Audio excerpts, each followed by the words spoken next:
In a small suburban neighborhood where the sun painted the lawns golden and the scent of freshly cut grass wafted through the air, lived a woman named Clara. Clara was a creature of habit, her life perfectly arranged like the books on her shelf, each one in its rightful place. She had a steady job at a local library, a cozy home, and a penchant for gardening. But there was one thing that disrupted her idyllic existence: Max, her boisterous golden retriever. Max was a bundle of energy, a whirlwind of fur and enthusiasm.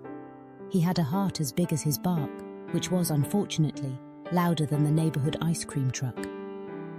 Clara loved him dearly, but the incessant barking was driving her to distraction. It started as a few barks at the mailman, then escalated to barking at the neighbor's cat, the rustling leaves, and even the occasional squirrel that dared to cross his path. Clara knew she had to do something before her peaceful life turned into a cacophony of canine chaos. One sunny Saturday morning, Clara decided it was time to take action. She grabbed her notebook and a pen, determined to find the fastest way to train Max to stop barking.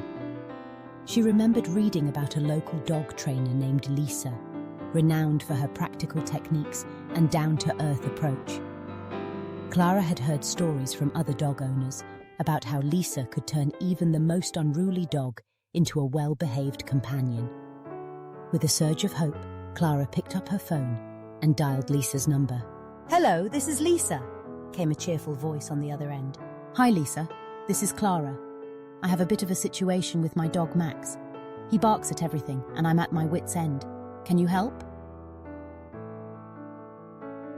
"Of course, Clara. I'd love to help you and Max. Why don't we set up a time for a training session?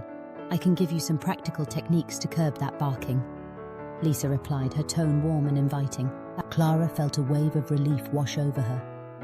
They scheduled a time for the following week, and Clara spent the days leading up to the session filled with anticipation. She imagined a peaceful home where Max could enjoy the world without announcing every passing leaf. When the day finally arrived, Clara was a bundle of nerves. She had prepared the living room, clearing out space for the training session. As she waited for Lisa, she paced around, glancing at Max, who was blissfully unaware of the changes about to unfold. When Lisa arrived, she brought with her an air of confidence that immediately put Clara at ease. "Hey there, Max," Lisa greeted the dog, who responded with a few excited barks. "Let's see what we're working with." Clara watched as Lisa knelt down to Max's level, her demeanor calm and reassuring. "Max, I know you're excited, but let's try to use our inside voice, okay?" She then pulled out a small pouch filled with treats. "Every time he barks, we'll redirect that energy into something positive." Lisa explained that barking was often a way for dogs to communicate. They barked out of excitement, fear, or even boredom. The key was to teach Max that he could express himself in other ways. Clara listened intently, jotting down notes as Lisa demonstrated a technique called the quiet command. Whenever Max barks, we'll say quiet in a firm but gentle voice. When he stops barking, even for just a moment, we'll reward him with a treat, Lisa instructed. Consistency is crucial. If you keep at it, he'll start to understand what you want from him. Clara felt a spark of hope igniting within her as she watched Lisa work with Max. It was as if a light bulb had gone off in her head. With each successful command, Max's excitement turned into curiosity. Clara could see that he was beginning to grasp the idea. Lisa continued, "It's also important to manage his environment. If he's barking at the mailman, try to create a barrier, like closing the curtains so he can't see outside. This will help reduce his triggers." After an hour of training, Clara felt empowered. She thanked Lisa profusely, promising to practice the techniques diligently. As Lisa left, Clara turned to Max, who was panting happily, his tail wagging like a flag. "All right, buddy, let's get to work." The first few days were a whirlwind of trial and error. Clara found herself repeating the word quiet more times than she could count. Max, being the spirited dog he was, often ignored her commands, barking with all his might at the slightest provocation. Clara felt frustration creeping in, but she remembered Lisa's words. Consistency and patience would be her allies. One afternoon, while Clara was tending to her garden, she heard the familiar sound of barking. It was the mailman, delivering the daily dose of bills and advertisements. Clara took a deep breath, ready to put her training to the test. She called Max to her side, and as he began to bark, she firmly said, "Quiet!" To her surprise, Max paused mid-bark, his ears perked up as he looked at her. Seizing the moment, Clara reached into her pocket and pulled out a treat. "Good boy, Max," she praised, rewarding him as he settled down. The mailman, who had witnessed the scene, chuckled and gave Clara a thumbs up. Encouraged by this small victory, Clara continued to practice every day. She created a routine, rewarding Max for quiet moments and gently redirecting his barking. There were setbacks, of course. One evening, a thunderstorm rolled in, and Max barked uncontrollably at the booming thunder. Clara wrapped him in a comforting blanket, whispering soothing words as she tried to calm him down. It was a reminder that training wasn't just about commands. It was about understanding and empathy. Weeks passed, and Clara began to notice a change in Max.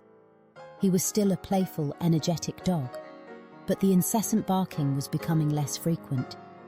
One sunny Saturday, as Clara sat on her porch with a cup of coffee, she spotted a group of children playing in the park across the street.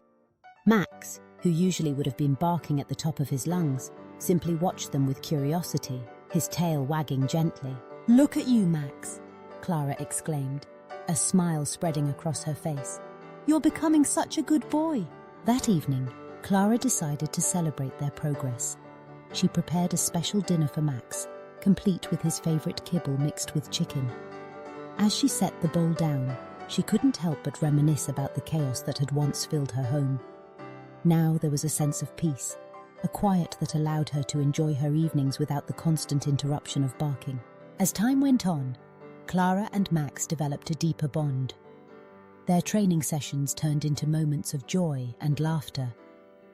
Clara found herself incorporating games into their routine, using toys to redirect Max's energy whenever he felt the urge to bark.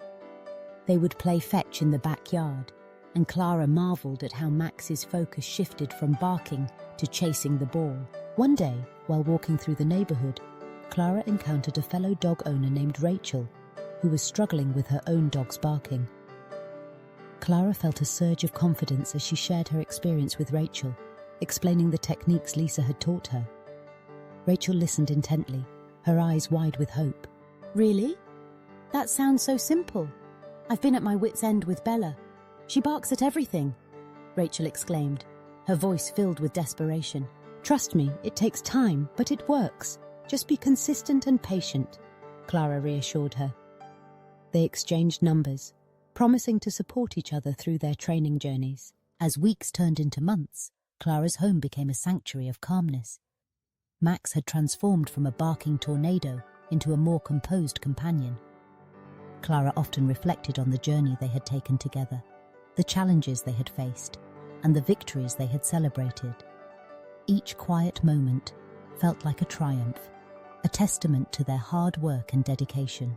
One evening, as Clara sat on the porch watching the sunset, Max lay beside her, his head resting on her lap.